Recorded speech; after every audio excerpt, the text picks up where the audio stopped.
아직 죄인 되었을 때에 그리스도께서 우리를 위하여 죽으시고 하나님께서 우리에 대한 자기의 사랑을 확증하셨느니라. 다시 한번 읽어드리겠습니다. 우리가 아직 죄인 되었을 때에 그리스도께서 우리를 위하여 죽으심으로 하나님께서 우리에 대한 자기의 사랑을 확증하셨느니라.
자리에서 일어나셔서 계속해서 기쁨으로 찬양합시다.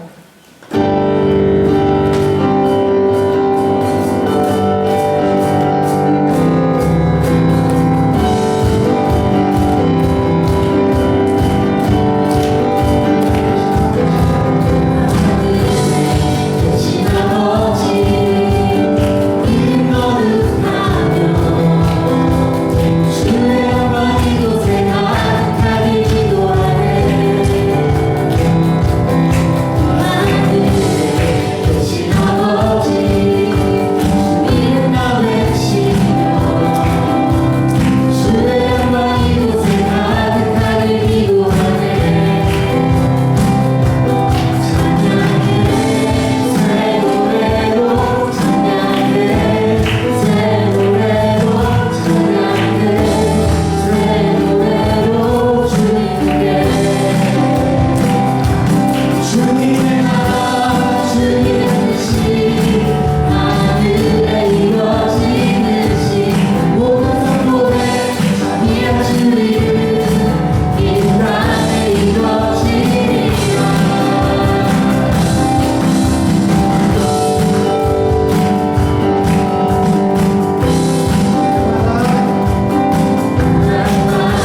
나의 행함이 아닌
우리 주여 주의 이름이 영광이 어찌 그리 아름다운지요 주의 영광을 하늘 위에 두셨나이다.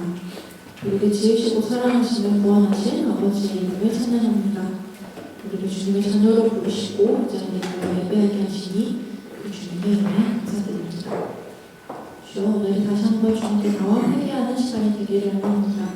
지난 한 주 주님을 믿고 세상을 살아가는 지은자가 있다면 아버지 저희를 긍휼히 여기시고 약한 저희를 죄로부터 구원하여 주시옵소서. 저희는 주님 안에서 세상을 살아가며 저는 주님의 제자로서 살아가는 삶을 기대합니다. 오늘은 가정의 날로 아주 소중함을 다시 되새기는 시간이 되기를 원합니다.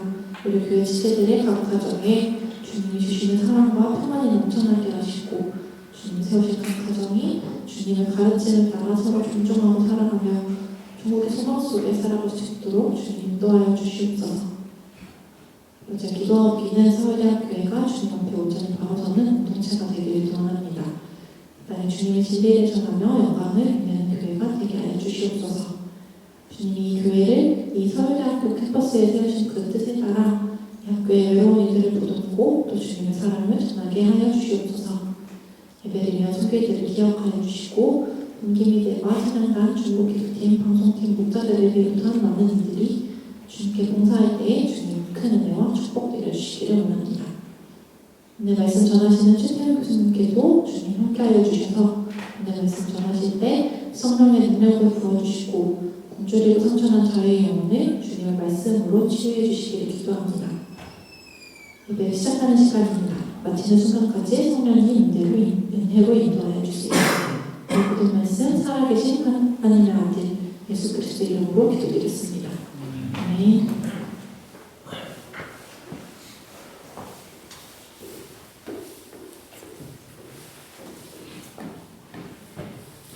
사도신경으로 신앙 고백하시겠습니다. 오늘 저는 하신 아버지 하나님 천주의 창조주를 믿습니다. 나는 그 유일하신 아들 우리 주 예수 그리스도를 믿습니다. 그는 성령을 입게 되어 동정녀와의 예사자시고 문교 빌라도에게 고난을 받아 십자가에 못 박혀 죽이시고 장사기지 사형만에 중전함으로써 다시 살아나셨으며 하늘에 오시어 전능하신 아버지 하나님을 향한 자를 있다가 거기로부터 살아있는 자와 죽은 자를 심판하러 오십니다. 나는 성령을 믿으며 거룩한 공교회와 성도의 기도와 그리고 구속하는 것과 은혜와 인생을 믿습니다. 오늘 본문은 요한복음 15장 13절에서 15절 말씀입니다. 성경 봉독하겠습니다. 사람이 친구를 위하여 자기 목숨을 버리며 이보다 더 큰 사랑이 없나니 너희는 내가 명하는 대로 행하면 곧 나의 친구라. 이제부터는 너희를 종이라 하지 아니하리니 종은 주인이 하는 것을 알지 못하니라. 너희를 친구라 하였노니 내가 내 아버지께 들은 것을 다 너희에게 알게 하였습니다. 최태현 교수님께서 말씀 전하시겠습니다.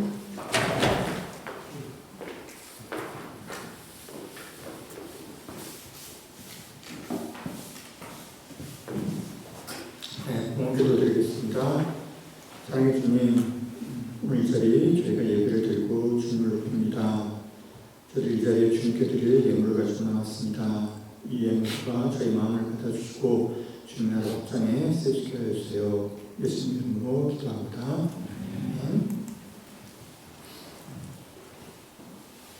어느새 성경적 관계 맺음 시리즈 세 번째 주일입니다. 오늘의 주제는 친구입니다.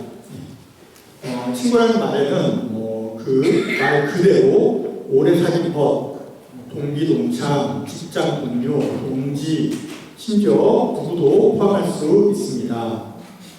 친구란 이렇게 단적으로 말해서 이제 수평적 관계를 의미합니다. 나이가 비슷할 수도 있고 지위나 직장 이런 게 비슷할 수도 있습니다.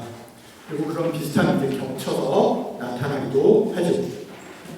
그런데 이런 걸 이렇게 모아보면 사실 친구의 가장 중요한 속성은 경험을 공유했다 하는 것입니다. 얼마나 삶을 함께 해왔느냐 하는 거죠.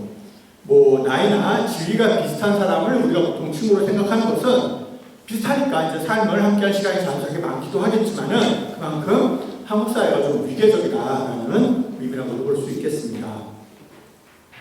여러분, 친구라고 하면 이제 뭐가 떠오르십니까? 이제 우정, 뭐 이런 게 먼저 떠올랐다면 다행입니다. 그런데 혹시 뭐 왕따 이런 게 떠오르지 않습니까? 질투, 경쟁심 이런 말들이 떠올랐을지도 모릅니다. 혹은 회식, 아니면 뭐 서로 DM하는 사이, 뭐 이런 게 떠올랐을지도 모르겠습니다. 오늘은 성경의 교훈에 근거할 때 친구라는 존재를 어떻게 이해하면 좋은지에 대해서 이야기를 나누고자 합니다. 관계 시리즈에서 늘 그렇듯이 먼저 솔직히 이렇게 고백할 게 있습니다. 어느 날 딸이 저에게 이렇게 조용히 묻더라고요. 아빠, 친구 없지? 제가 이렇게 어떻게 반응했을까요? 아니, 뭐 이런 게 아니라 순간 이렇게 반응을 했어요. 뭐 여러분들 이런 얘기 들으면 아니 교수님 친구도 없는 양반이 무슨 친구에 대해서 이야기를 한다고 그러세요. 뭐 연애도 안 해보고 연애 산다고 하듯이 일단 친구부터 사귀고 오세요라고 생각하실지도 모르겠는데 뭐 제가 친구가 별로 없는 건 사실이지만 아쉽지는 않습니다. 삶을 이렇게 많이 함께 하지는 않지만은 귀한 관계들이 있고 무엇보다 저에게는 단 하나의 가장 중요한 친구가 있습니다. 지난번에 이제 상사를 주제로 할 때는 상당히 이제 현실적인 이야기들을 많이 했어요. 저도 사실 조금 부담스럽습니다. 설교 준비하면서 이렇게 현실적인 얘기 해도 될까? 하고 좀 부담스럽게 했는데 오늘은 좀 더 이렇게 성경으로 파고 들어가서 이야기를 해보고자 합니다. 왜냐하면 이 친구와의 관계를 우리가 우정이라고 하잖아요. 이 우정이라는 개념은 성경 사랑만큼이나 핵심적인 개념, 어떻게 보면 사랑과 동등한 개념이기 때문입니다. 저는 오늘 말씀을 성경 속에서 유명한 친구인 다윗과 요나단의 이야기를 통해서 풀어나가고 마지막에 친구를 대하는 그의 자세에 대해서 이야기해보려 합니다. 여러분은 다윗과 요나단의 이야기 잘 알고 있을 겁니다. 이제 사사시대가 끝났죠. 사사시대가 끝나고 사울이 이스라엘의 초대 왕이 됐습니다. 그리고 사울의 아들이었던 요나단은 이제 다음 왕이 될 자격이 있었죠. 그런데 어느 날 이제 골리앗과의 싸움에서 다윗이 기적적인 승리를 거두면서 요나단의 인생 앞에 다윗이 극적으로 등장했습니다. 이 순간을 사무엘상 18장 1절은 이렇게 묘사합니다. 다윗이 사울에게 이렇게 말하기를 마치니까 요나단의 마음이 다윗의 마음과 하나가 되어서 요나단이 그를 자기 생명같이 사랑하니라. 그리고 4절에서 자신의 겉옷과 무기를 다윗에게 줍니다. 이게 굉장히 상징적인 의미가 있다는 거죠. 요나단은 아직은 다 골리앗을 죽이긴 했지만 아직은 아무것도 아니었던 다윗에게 자신의 모든 특권을 주겠노라고 맹세한 것입니다. 이런 자비로움의 약속을 나타내는 개념인데 헤세드라고 하는 개념입니다. 헤세드는 단단한 약속을 기반으로 한 충실한 사랑과 자비를 의미합니다. 그러니까 굉장히 복잡한 개념이에요. 한편으로는 영원함이 있고 그 영원한 인자와 긍휼, 자비 이거를 모두 품은 정말 아름다운 단어입니다. 어감도 좋죠. 헤세드. 지금 진짜 피조물이 아니라 하나님께만 속해 있을 것 같은 그런 어감의 개념입니다. 요나단은 이후에 이제 사울이 다윗을 시기했잖아요. 그래가지고 다윗을 해치려고 할 때도 한결같이 다윗 편을 들었습니다. 심지어 화면에 보시지 사무엘상 20장 32절에서 33절을 보면 사울과 맞서서 다윗을 변호하다가 아니 다윗이 뭘 그렇게 잘못했습니까? 하고 다윗을 변호하다가 사울이 요나단에게 단창을 던져서 죽이려고까지 했습니다. 그 와중에도 요나단은 마지막에 진짜 우리 아버지 사울이 다윗을 죽이려고 하는구나 그 마음을 확인하고 다윗이 피신할 수 있도록 돕습니다. 그러면서 사무엘상 23장 17절에서 이렇게 얘기를 해요. 두려워하지 마. 내 아버지 사울의 손이 너에게 미치지 못할 거고 너는 이스라엘 왕이 되고 나는 네 다음이 되는 거야. 신학자들은 이런 행위를 빌립보서 2장 7절의 헬라어 케노시스, 그러니까 자기 비움이라는 개념으로 묘사를 합니다. 요나단은 정말로 다윗에게 모든 것을 주었습니다. 그런데 여러분, 이 요나단의 이야기에서 제가 어렸을 때 이제 요나단의 이야기를 읽을 때 정말 마음이 아팠던 것은 요나단이 블레셋과의 전투에서 전사를 했다는 사실입니다. 나는 네 다음이 될 것이다 라는 요나단의 그 겸손한 마음조차 죽음으로 인해서 다 의미를 잃어버린 것 같았어요. 그래서 이제 저는 요나단을 이렇게 유난히 동정하고 좋아했습니다. 그런데 여러분, 이렇게 아름다운 다윗과 요나단의 우정에는 더 길고 깊은 하나님의 은혜 역사가 흐르고 있습니다. 둘의 우정은 두 사람의 이야기를 넣어서 성경 속 구원 역사의 핵심 줄기를 장식합니다. 그리고 이 이야기를 깨달았을 때 저는 깊은 위로를 받았습니다. 자, 추적해 볼까요? 다윗은 유다 지파죠. 요나단은 베냐민 지파입니다. 창세기의 요셉의 이야기로 가봅시다. 창세기 37장에 보면 이제 야곱의 아들들이 어느 날 요셉을 팔아넘겼죠. 요셉을 질투해서 팔아넘겼습니다. 그래서 이집트에서 노예가 된 요셉은 오랜 세월이 흘러서 이제 이집트의 총리가 되었어요. 그리고 그때 야곱의 아들들은 그 당시 가뭄 때문에 식량이 떨어져서 이집트로 식량을 구하러 갔습니다. 근데 이제 딱 요셉은 형제들을 알아봤어요. 형제들은 요셉을 상상도 못했겠지만 요셉은 형제들을 알아봤죠. 네, 그리고서는 이게 조금 자신의 정체를 숨기고서는 베냐민이 자기 어머니, 친어머니 라헬의 아들, 그러니까 자기 친동생이라는 것을 알고 계략을 꾸밉니다. 베냐민이 이제 자신의 은잔을 훔친 것처럼 해가지고 베냐민을 인질로 붙잡아두는 그런 상황을 꾸몄죠. 이게 야곱의 아들들 입장에서는, 레아의 아들들 입장에서는 정말 절대 일어나서는 안 되는 일이 일어난 것이었습니다. 이때 놀랍게도 레아의 아들 유다가 나섭니다. 창세기 44장에는 이제 유다가 이 상황에서 이렇게 베냐민을 절절히 변호하는 장면이 나와요. 유다는 요셉에게 이제 자신들이 과거에 저지른 죄악, 자기 동생을 이렇게 팔아넘겼던 그 죄악을 고백하고 베냐민을 이 이집트에 놓고 갈 경우에 자기 아버지 나이든 그 야곱이 얼마나 고통 속에서 살아가게 될지 그것을 호소합니다. 그러면서 결정적으로 33절에서 이렇게 고백을 해요.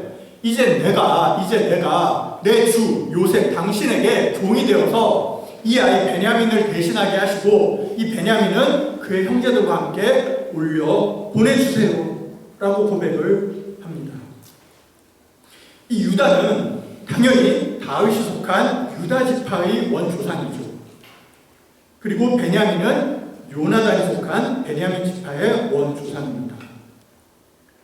유다가 베냐민을 위해서 호소한 이 순간은 다윗과 요나단이라는 후손들 간의 우정이 시작된 지점이자 예수님의 대속사가, 창세기 3장에 있는 예수님의 대속사가 인간과 인간의 관계에서 나타난 시점입니다. 다시 다윗의 시대로 돌아봅시다.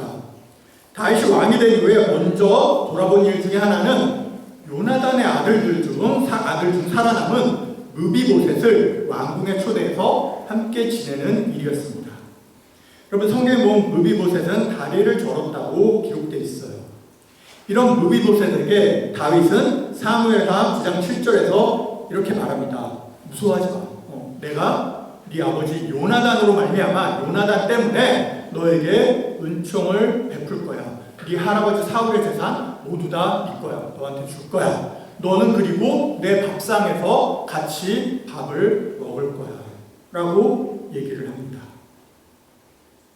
여러분, 왕족이었다가 어쩌면 이제 차차기 왕이 될 존재였다가 이렇게 몰락하고 신체적으로도 약점을 지닌 그런 존재, 전적으로 무기력한 존재를 다윗이 매일 자신의 밥상에 함께 앉히고 식사를 합니다. 다윗은 이것을 통해서 요나단과의 약속을 지켰습니다. 아마도 한 명의 부모의 마음으로 치자면 요나단은 만족하지 않았을까 생각이 됩니다. 이게 여기서 끝이 아닙니다. 사실 베냐민 지파는 어머니가 같은 에브라임 지파와 혈통으로는 더 가깝죠. 베냐민의 형이 요셉이고 요셉의 아들이 에브라임입니다. 그러니까 이제 그 혈통으로는 가까운데 베냐민 지파는 솔로몬이 죽은 후 이스라엘이 에브라임 중심의 북이스라엘과 유다 중심의 남유다로 갈릴 때 놀랍게도 유다를 선택합니다. 베냐민 지파 입장에서는 유다 지파가 이제 사울에서 요나단으로 이어지는 자신들의 왕통을 끊고 왕이 된 지파예요. 그럼에도 불구하고 베냐민 지파는 에브라임 대신 유다를 택했고 이후에 이제 남유다 왕국이 무너지지 않고 버틸 수 있는 정치적인 힘이 됩니다. 그리고 수천 년이 지난 후에 진정한 절정의 순간이 찾아옵니다. 여러분, 예수님은 어느 지파에서 나오셨나요? 예수님은 바로 다윗의 자손 유다 지파죠.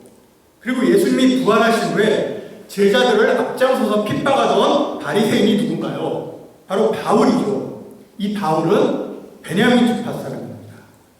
빌립보서 3장 5절에서 스스로에 대해 이렇게 말하죠. 8일 만에 할례를 받고 이스라엘 족속이요 베냐민 지파요. 유다가 베냐민을 위해 변론을 하고 수많은 세월이 흘러서 베냐민의 후손 요나단이 유다의 후손 다윗을 위해서 모든 것을 내어놓고 다윗은 그런 요나단의 후손을 돌보고 세월이 흘러서 유다 지파가 위기에 처했을 때 베냐민 지파가 함께하고 또 수많은 세월이 흘러서 유다의 사자 예수님이 심지어 승천하신 후에 영적으로 길을 잃고 방황하던 베냐민의 늑대인 사울을 불러서 자신의 사도를 삼으신 것입니다. 요나단이 다윗에게 한 고백, 나는 네 다음이 될 것이라는 예언적 고백을 수천 년 후에 예수님께서 요나단의 후손을 통해서 직접 이루신 것입니다. 바울은 예수님의 요나단이었습니다. 여러분, 이 위로가 너무나 커서 이걸 깨달은 이후에 저는 비로소 성경을 편하게 읽을 수 있었습니다. 여러분, 우리는 예수님과 우리의 관계를 주와 종 혹은 선생과 제자 이렇게 보통 생각합니다. 그 말을 많이 하잖아요. 주님하고 얘기합니다. 하지만 생각해보면 예수님은 돌아가시기 직전 그 잡히시던 날 밤에 이 관계를 완전히 재정립해 놓으셨습니다. 요한복음 15장 15절에서 예수님은 여기 보이죠? 이제부터는 너희를 종이라 하지 아니하리니 종은 주인이 하는 것을 알지 못함이니라 너희를 친구라 하였느니 라고 말씀하셨죠. 그리고 놀랍게도 13절에서 이미 사람이 친구를 위하여 자기 목숨을 버리면 이에서 더 큰 사랑이 없나니 라고 말씀하셨습니다. 이 세계에서 가장 큰 사랑의 모습으로 친구를 위한 죽음을 말씀해 놓으시고는 이어서 제자들에게 내가 너희의 친구라, 너희가 나의 친구라 라고 말씀하신 것입니다. 예수님은 그러니까 친구를 위해 돌아가신 거죠. 예수님은 지금 내가 너희를 위해서 죽을 것이다 라고 말씀하신 것입니다. 앞서 요나단에게서 보였던 자기 비유, 그러니까 케노시스의 완성이 바로 예수입니다. 빌립보서 2장 5절에서 8절에 나타난 예수님이 바로 이 모습인 거죠. 한번 같이 읽어볼까요? 시작. 너희 안에 이 마음을 품으라. 곧 그리스도 예수의 마음이니 그는 근본 하나님의 본체시나 하나님과 동등됨을 취할 것으로 여기지 아니하시고 오히려 자기를 비워 종의 형체를 가지사 사람들과 같이 되셨고 사람의 모양으로 나타나사 자기를 낮추시고 죽기까지 복종하셨으니 곧 십자가에 죽으십니다. 이제 친구된 자 예수님의 요나단 바울이 응답합니다. 갈라디아서 2장 20절에서 바울은 이렇게 고백합니다. 내가 그리스도와 함께 십자가에 못 박혔나니.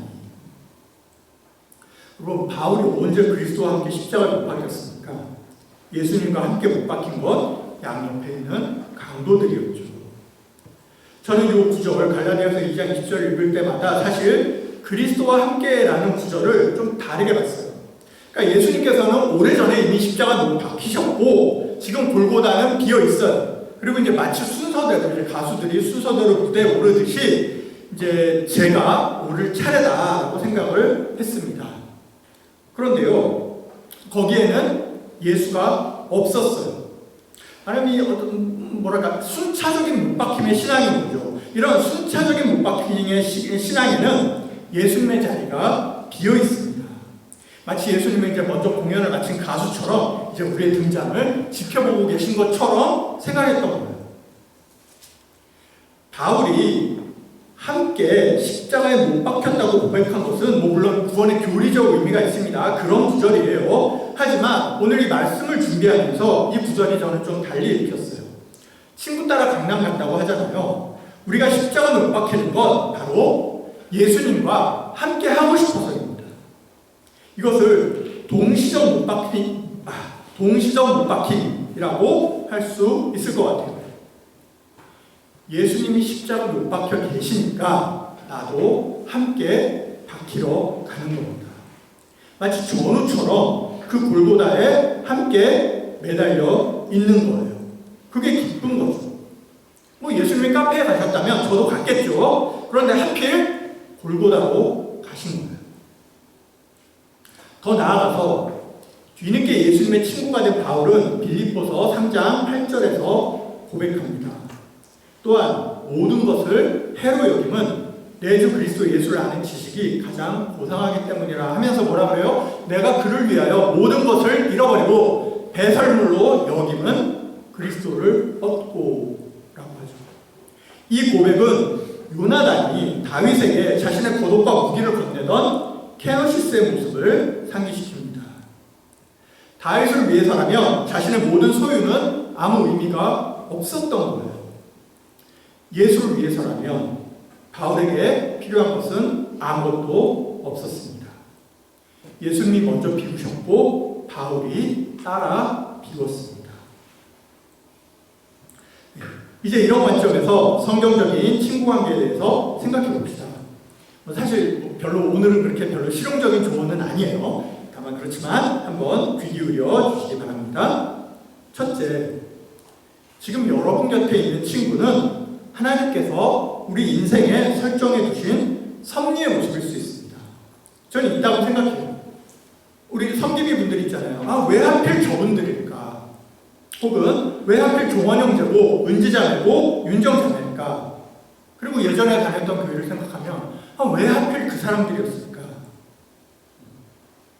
우리 찬양하죠. 아주 먼 옛날 하늘에서는 당신을 향한 계획이 있었죠. 하나님께서 바라보시고 좋았더라고 말씀하셨네. 여러분, 이 찬양을 부를 때면 우리는 머릿속에 보통 이제 하나님과 내가 있어요. 그죠? 아무래도 주인공은 나죠. 생일 케이크를 들고 있거나 꽃다발을 들고 있어요. 주인공은 나고 이제 하나님이 우리를 미소 지으면서 바라보십니다. 근데 여러분, 생각해보세요. 하나님은 뭐가 그렇게 좋으셨을까요? 하나님은 정확히 뭘 바라보고 계셨을까요? 여러분, 이 찬양, 당신을 향한 계획이 있었죠. 이 찬양 누가 부르나요? 보통 자기가 직접 부르진 않죠. 자기가 직접 부르진 않아요. 바로 내 주변의 친구들이 불러주잖아요. 그러면 이 장면을 한 걸음 떨어져서 바라보면 어때요? 이 찬양의 핵심은 나 자신이 아니라 주님이 보시기에 이 친구된 이들의 모습이 핵심인 것입니다. 아주 먼 옛날 내 삶에 대한 하나님의 계획의 핵심에는 바로 오늘 이 찬양을 불러주는 친구들이 있는 것입니다. 친구. 잘 안 맞아. 잘 안 맞을 수 있어요. 모두와 동일하게 친할 수는 없습니다. 그냥 언팔해버릴까? 그런 생각이 들 때도 있어요. 하지만 우리가 언젠가 천국문에 섰을 때 어쩌면 예수님께서 저에게 잘 왔다고 말씀하시면서 덧붙이실지도 몰라요. 저기 희수도 와 있어. 영원에도 와 있고. 두 사람이 먼저 저보다 천국에 가 있는 것도 그 얘기가 아니고 그런 건 아니죠. 말하고 보니까 여러분, 지금 주어진 관계를 다윗과 요나단의 이야기를 통해서 크게 바라보실 수 있기를 기원합니다. 거기에는 분명 여러분만을 위한 비밀이 있을 거예요. 둘째로, 친구는 사에서 공으로 나아가는 첫걸음이에요. 여러분, 예수께서 말씀하셨죠. 친구를 위해 목숨을 버리는 것보다 더 큰 사랑이 없다고요. 마태복음 22장 39절에서 예수님이 이제 구약의 그 계명을 반복하시는데 네 이웃을 네 자신같이 사랑하라 라고 말씀하셨습니다. 여러분, 나 혹은 나와 혈연이 있는 가족, 요게 이제 사람 관계의 기초잖아요. 근데 본질적으로 나 혹은 가족은 그러니까 프라이빗이에요. 예, 영어로 프라이빗이라는 말은 배제한다는 어원이 있습니다. 배타적이라는 거죠. 그게 가족의 한계예요. 친구라는 것은 그 가족의 한계를 넘는 이타적인 사랑의 시작점입니다. 뭐 별다른 인연이 없었잖아요. 우리가 이 교회에서 만나기 전까지 저희 아무 인연이 없었어요. 그런데 서로를 사랑하기 시작했어. 이것이 바로 공적인 사랑의 시작인 거죠. 여러분, 그래서 이 친구라는 존재는 창세기 1장 28절에서 명령하신 생육하고 번성하여 땅에 충만하기 위한 관계적 기초입니다. 친구가 있어야만 우리가 제대로 작동하는 공동체를 만들 수 있어요. 마지막으로 여러분, 혹시 외로우신가요? 나는 왜 친구가 없을까 하는 생각을 한 적이 있나요? 아니면 직장에서 따돌림 당하는 기분이 드나요? 다들 자기들끼리만 얘기하는 것 같고 저 소식을 왜 나는 못 들었지 하는 그런 기분이 들 때 약간 쎄하고 그렇잖아요. 네. 여러분, 저도 친구가 별로 없어요. 오죽하면 아까 얘기한 것처럼 딸이 저에게 아빠 친구 없지? 라고 이렇게 질문을 하겠어요. 그런데 전혀 외롭지가 않아요. 솔직히 오히려 편해요. 여러분, 저는 살면서 누구를 제일 많이 만날까요? 저를 정말로 이해하고 아끼는 사람들은요, 제가 바쁠까봐 오히려 문자만 하지 잘 만나자고 안 해요. 그저 그냥 제가 필요한 사람들이 보통 이제 전화해서 만나자 이런 얘기를 할 때가 있습니다. 저를 좋아하는 사람들은 제가 가장 편안하게 느끼는 거리를 유지해줘요. 물론 그렇다고 전화하는 사람들이 제가 싫어하는 사람들 아닙니다. 말하자면 그렇다는 거예요. 네. 사실 저는 이제 친구를 뭐라고 정해야 될지 잘 모르겠습니다. 여러분은 아마도 저를 친구라고 좀 더 생각해보지 않았을 거예요. 교수가 무슨 친구야. 경위원지하는 게 최고지. 네. 하지만 저는 여러분이 친구라고 생각할 때가 있어요. 종종 있습니다. 아까 말했죠. 친구라는 건 나이가 비슷한 사람이 아니라 경험을 함께 많이 한 사람이라고요. 친구라는 건 뜻을 같이 하고 일을 함께 이루어가는 사람이면 돼요. 삶이 힘들어서 이제 저녁 때 갑자기 전화해서 마음 편하게 만나서 회식할 수 있는 사람, 드라마 있죠. 나의 아저씨, 거기 골목 친구들 있잖아요. 그런 사람들 있으면 좋겠죠. 있으면 좋아요. 하지만 그런데도 그냥 집에 가서 찬양 듣고 기도하는 것도 충분히 좋습니다. 그러면 저 사람은 인간관계에서 아실 거 없는 사람이 하는 말이다. 왕따를 당하는 게 아니라 자기가 세상을 왕따시키고 있는 거 아니야? 이렇게 생각할 수도 모르고 그럴 수도 있는데, 여러분 생각해보면요, 다윗도 친구가 없었어요. 성경을 읽어보면요, 여러분 다윗이 도대체 누구를 의지했어요? 아내들을 의지했어요? 부하들을 의지했어요? 자식들을 의지했어요? 네, 아내는 다윗 보고 비웃었고 요압 같은 부하는 다윗의 말을 슬슬 어겼어요. 자식들은 오히려 왕위를 빨리 하려고 반란을 일으켰죠. 여러분, 다윗에게 보면 오로지 요나단이 있었고 그 다음에는 하나님이 있었습니다. 시편 16편 2절에서 고백하죠. 내가 여호와께 아뢰되 주는 나의 주님이시오니 주 밖에는 나의 복이 없다. 이렇게 고백을 합니다. 여러분, 우리도 마찬가지예요. 이게 자기 자신에게만 친자하라는 그런 말이 아닌 거 여러분들 다 새겨 들으실 수 있죠. 진짜 힘들거든 진짜 친구를 만나러 가라는 말씀입니다. 우리의 진짜 친구는 예수님입니다. 그런데요, 우리 예수님이 너무 편해요. 솔직히 저도 잘 못해요. 여러분들 책망하는 게 아니라 그냥 말씀을 선포해야 하는 메신저의 입장에서 보면 드리는 겁니다. 저의 자책이라고 생각해 주세요. 여러분, 그리스도인으로서 우리 삶은 어떻습니까? 본질적으로 더블 부킹 상태예요. 인생 자체가 더블 부킹입니다. 세상과 예수. 여러분은 어느 쪽을 선택해 왔나요? 어느 쪽을 선택하는 것이 마음이 편한가요? 네. 예수님이 늘 기다려 주시죠. 늘 기다려 주세요. 예수님, 내일 봐요. 예수님, 다음에 봐요. 예수님, 그냥 천국에서 봐요. 우리 예수님을 구주 예수가 아니라 호구 예수예요. 호구 예수 의지하니 힘이 기쁜 일이죠. 우리는 예수님께 친구가 되어드린 적이 있나요? 여러분, 지금 혹시 친구 관계 때문에 고민하고 있는 분이 있으시다면 그냥 지금의 친구 관계를 너무 고민하고 있기보다는 눈을 뜨세요. 그냥 자유로워지십시다. 여러분, 확실한 진짜가 하나 있으면 나머지에 대해서는 여유가 생겨요. 먼저 예수님과 진짜로 친구가 되십시다. 여러분 정말 예수님을 믿는다면 뭐 구원의 확신 뭐 이런 계약서 써놓듯이 그냥 이제는 괜찮아 하는 그런 박제된 교리를 얻어서 정말 예수님의 존재 자체를 믿는다면 여러분이 가장 우선시해야 될 존재는 예수님입니다. 나머지는 요나단이 다윗을 위해서 자신의 고독과 무기를 줘버리듯이 바울이 예수님을 위해서 자신의 지위와 지식을 버리듯이 버릴 수도 있어야 할 겁니다. 그래야 할 때가 올지도 몰라요. 예수님이 그 마음을 모르시겠어요? 한참 피조물에 불과한 친구도 이렇게 한밤중에 전화할 때 우리가 달려가면 그 마음을 알고 고마워할 줄 아는데 예수님이 그 마음을 모르시겠냐는 겁니다. 여러분을 위해 죽어줄 수 없는 친구들도 여러분의 생일을 축하해 주는데 예수님이 여러분에게 삶을 주시지 않겠냐는 것입니다. 여러분, 예수님이 좋으세요? 친구 같으세요?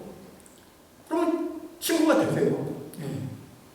지금 한번 말해볼까요? 제가 예배 시간에 이런 거 하는 거 되게 싫어했는데 오늘 좀 하고 싶었어요. 그럼 말해볼까요? 각자 가슴에 손을 얹고 조용히 말해보십시다. 예수님은 나의 친구입니다. 나는 예수님의 친구입니다. 이제 옆 사람을 보고 이제 말해보십시다. 옆 사람 그냥 가까운 사람들 앞뒤로 옆으로. 자, 당신은 예수님의 친구입니다. 예수님은 당신의 친구입니다. 당신은 나의 친구입니다. 나는 당신의 친구입니다. 주 안에서 우리는 친구입니다. 기도합시다. 사랑의 주님, 우리가 아직 죄인 되었을 때 우리에게 오셔서 우리를 친구 삼아 주신 예수님의 케노시스와 헤세드에 감사드립니다. 우리가 세상의 관계로부터 자유로울 수 있을 마음을 허락하시고 예수님과 먼저 친구가 되어서 그 힘으로 다시 세상에 나갈 수 있는 길을 허락해 주세요. 예수님 이름으로 기도합니다. 네. 광고 드리겠습니다. 자, 생일 축하 있습니다. 지난주에 생일 축하자들 소개만 했고 축하 시간 안 가졌는데, 자, 주선민 자매님 3일 지났어요. 그 다음에 강도인 목사님이 13일, 허인정 자매님이 21일, 조은지 자매님이 25일, 문희수 자매님이 27일, 김은희 형제님 31일. 되게 많네요. 네, 다들 나오시기 바랍니다. 나오시기 바랍니다. 축복합니다.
소개 부탁드려도 될까요?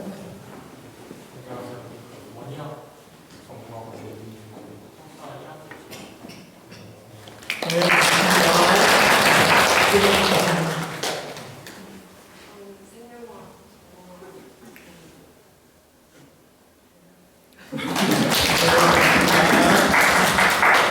이따가 끝나고 교제할 수 있으면 좋겠습니다. 자, 5월에 연합야외예배가 있습니다. 5월 24일에 과천 서울랜드 캠핑장에서 한때 여기 화면을 봐주시기 바랍니다. 저희 11시에 시작이 됩니다. 그래서 서울대공원에서 10시 15분쯤 이제 도착하셔서 코끼리 열차 타고 이렇게 가시면 되겠습니다. 여러분 코끼리 열차 타본 지 오래되셨죠? 네. 오랜만에 코끼리 열차 타고 다음 슬라이드요. 네. 영어는. 네. 그 다음에 이제 서울대공원 보면 호수가 큰 게 있고 그 주차장 있죠? 바로 서울대공원 옆에 주차장이 있고 코끼리 열차 타시면 야외 장소가 저 위쪽 서울랜드 쪽에 있습니다. 서울대공원 지나서 서울랜드 쪽에 있습니다. 다 같이 가시면 되겠습니다. 그 차로 바로 오실 분들은 아마 그날 주차장이 꽤 차들이 많을 거라고 해요. 그래서 늦어도 9시 반까지는 도착해야 차를 가지고 와서 주차할 수 있을 거라고 합니다. 아무튼 시간 기억해 주시고요. 이제 일정 쭉 소화하고 아마 4시쯤 모두 파하게 되는 것 같습니다. 네, 날이 좋기를 기도해 보겠습니다. 네. 그 다음에 6월에 이제 저희 학예 연합수련회가 또 있습니다. 6월 26일에서 28일 금요일부터 주일입니다. 경기도 광주에 있는 광림수양관에서 있으니까 여러분 이것도 레코드 해두시기 바랍니다. 학기 잘 마치고 가벼운 마음으로 가면 좋을 것 같습니다. 함께 노력해요. 잊지 마시고요. 네, 광고 마치겠습니다.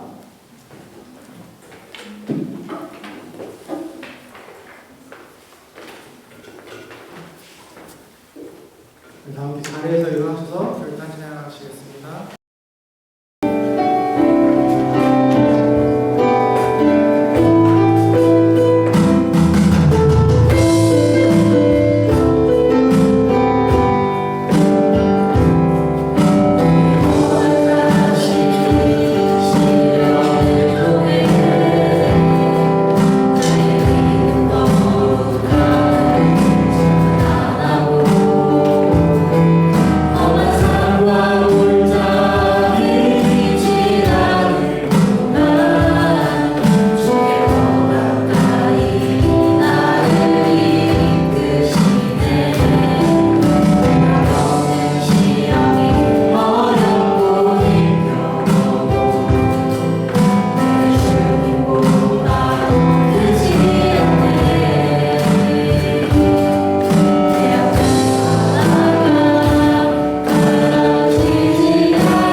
지금은 우리 주 예수 그리스도의 은혜와 하나님의 극진하신 사랑과 성령의 감화교통 충만하심이 자기를 비워 우리의 친구가 되신 예수님의 친구가 되기를 원하는 이 자리에 머리속인 주 예수 그리스도의 귀한 형제자매 친구 머리 위에 영원히 함께 있을지어다.